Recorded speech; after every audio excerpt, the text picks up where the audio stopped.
Hello everyone, welcome back to the channel. Hope you are doing well and fine, and in today's video I'll be showing you how to cheat State Farm Drive Safe and Save. So without wasting any time, let's just jump right on the video and make sure to watch this video till the end and follow the steps as well. So what you need to do is head over and open up your State Farm app and then log into your account. There is no available option given to cheat the State Farm's Drive Safe and Save design, as State Farm's Drive Safe and design is designed to reward safe driving habits, and attempting to cheat the system could result in policy cancellation or legal consequences.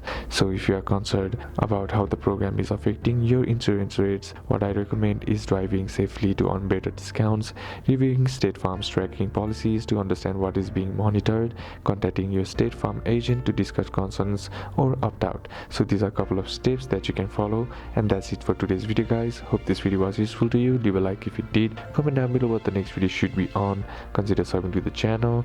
Thanks for watching. Bye bye.